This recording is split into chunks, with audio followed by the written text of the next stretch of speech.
சித்தகுரு நித்யானந்தாயை நமः. ஓம் சித்தகுரு நித்யானந்தாயை நமः. ஓம் சித்தகுரு நித்யானந்தாயை நமः.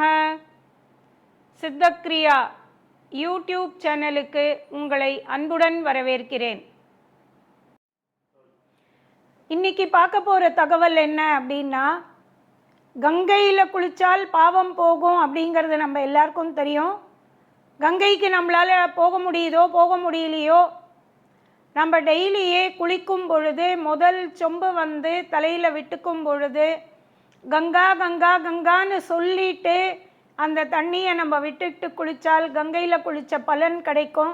அதனால் டெய்லியே குளிக்கும் பொழுது கங்கா கங்கா கங்கான்னு கூப்பிட்டுட்டு நீங்கள் அதுக்கப்புறமா மீதி தெய்வங்களையும் கூப்பிட்டுக்கிட்டே இது பண்ணலாம். இல்லை இந்த கங்கை 3 தடவை கூப்பிட்டு நீங்கள் குளித்தால் கங்கையில் குளித்த பலன் உங்களுக்கு டெய்லியே கிடைக்கும். இந்த வீடியோ உங்களுக்கு பிடிச்சிருந்தா லைக் பண்ணுங்கள், ஷேர் பண்ணுங்கள், கமெண்ட் பண்ணுங்கள், மறக்காமல் சப்ஸ்கிரைப் பண்ணிடுங்க, அந்த பெல் பட்டனையும் கிளிக் பண்ணிடுங்க.